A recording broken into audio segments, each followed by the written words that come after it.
Je vais vous parler du projet Village. Mais avant de vous expliquer ce qu'est le projet Village, je voudrais faire un petit retour arrière sur l'histoire du mécénat international à la Fondation.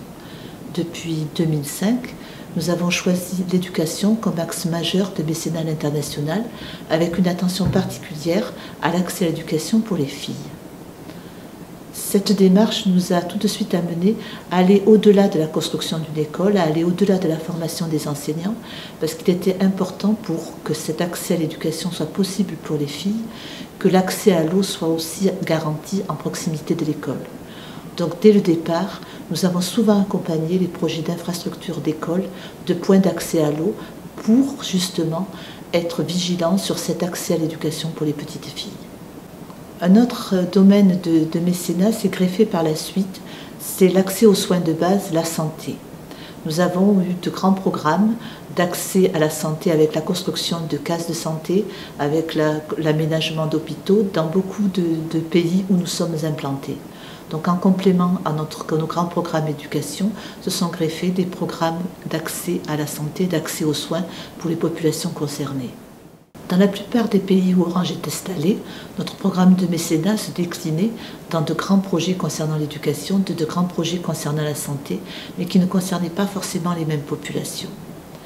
En 2012, la Fondation Orange Côte d'Ivoire Télécom a proposé de faire se rejoindre ces deux programmes, éducation et santé, en s'adressant aux mêmes populations et de permettre à la population d'un territoire concerné d'avoir de bonnes conditions de vie avec un accès à l'école, un accès à l'eau et un accès aux soins.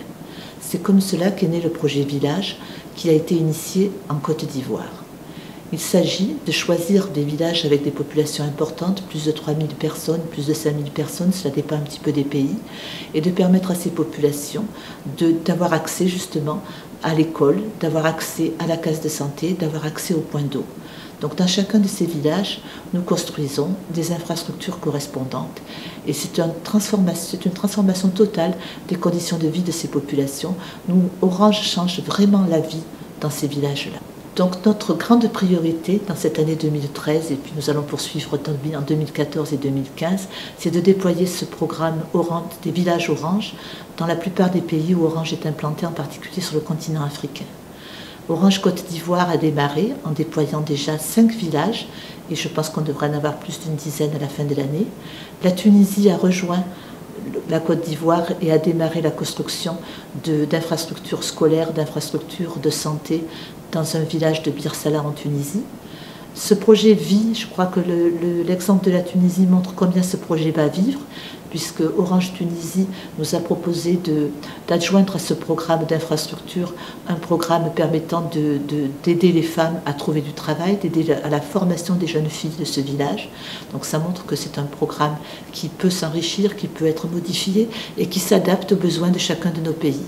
Donc nous sommes en train de poursuivre dans d'autres pays.